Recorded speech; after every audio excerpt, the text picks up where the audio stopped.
Hi everyone, welcome back again to Spiritual Growth Tarot. I'm Denise, and today I'm using this deck here, The Wisdom of the Oracle by Colette Baron Reid. And I've cut the cards down. If you do order this deck or you already have it, you're probably like, what? What's going on here? But I tend to love borderless cards, so I went to all the trouble to cut this thing down a long time ago. I don't know that I have time to do that again, but nowadays it's either the decks work or they don't, and if they don't, I send them back or give them away. So this reading is for Monday, August 30th, 2021. I hope you guys had a good weekend. Or if you're watching this video early, because I release them early for the, I do them ahead of time so that people in Australia and South Africa and the UK, well, the UK is only 8 hours ahead, but some parts of Australia are 17 hours ahead of me. So I always want to have that available for them. Okay, so but what do we need to know in order to evolve, in order to heal, in order to be shining freely and brightly who we truly are and be mirrored back in that brilliance and that light? That's it. No place like home. And then Yang, but it's reversed. Okay, I didn't allow for reversals, but I still feel like it's the right message, so I'm not going to turn it right side up. But this deck, it is one of those decks that does allow for reversals. So, okay. Anyway, here's our theme. So the opposite of Yang is Yin, right? It has to do with, well, on one level, it could be suppressing the natural life force within that wants to move out. And we all have a real need to give our love and to share our love. So if we're repressing anything like that, if there's anything like that happening, the best thing to do is to go inside. And on another level, the message could just be, go inside, bring your energy back to yourself for the day. Now, I love these two cards. This is perfect. And it goes well with yesterday's too, because we had kind of a similar message. It had to do with the river of life, I remember. But this one has to do with coming back home to your true self, because that's how everything works. Nothing works if we try to, well, things can work for a while, but they're going to lead to problems. If we try to create if we have a construct in our mind of who we think we need to be in order to have love, admiration, approval. If you're a man, do you think you need a lot of money? If you're a woman, do you think you have to be beautifully perfect or perfectly beautiful?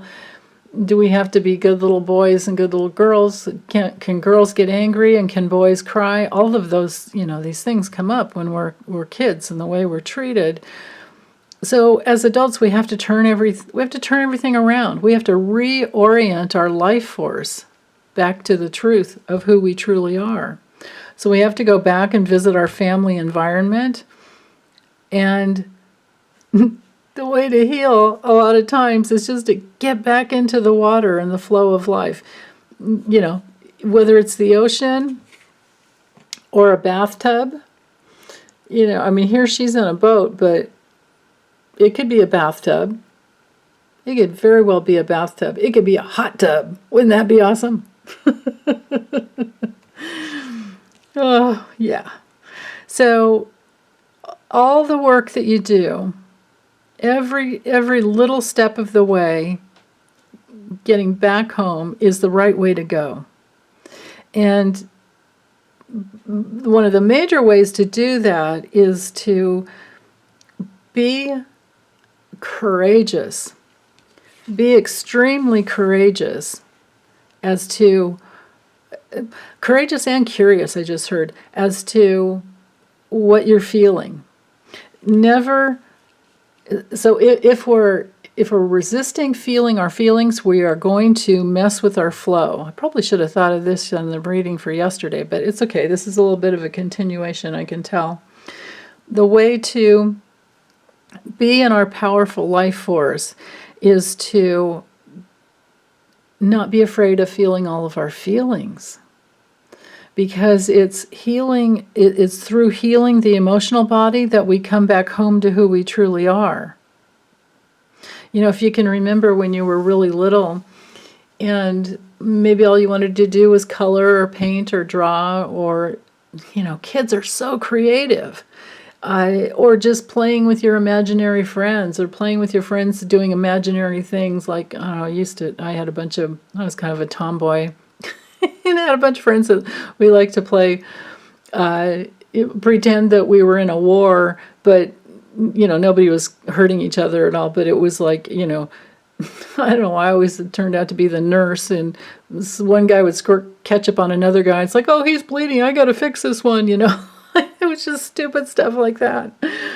But whatever play we do as children, we're in our creative flow. That's who we are deep down inside of ourselves. So to release that life force will put us in the place where we have this expanse of possibilities. When I look at this card, I think of Neptune and I think of Pisces with the pure potentiality of being in connection with your source, being resourced in yourself. So all the work that you do to get in touch with, you know, to go inside and get in touch with your life force will wind up setting you free someday. And it's it's not a linear process. It's very fluid, but you will certainly get there. You will certainly get there. It's a step-by-step process, that's for sure. And sometimes it's, you know, one step forward and two steps back, or we go side to side. You know, that's part of it too. But anyway, I think the message is just right here with the within the cards.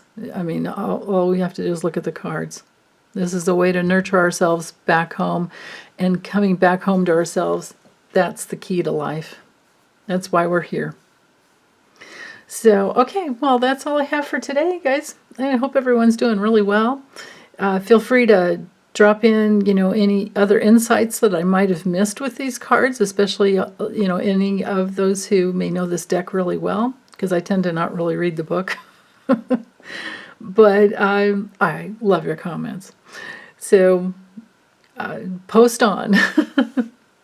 Okay, you guys, take good care. Bye.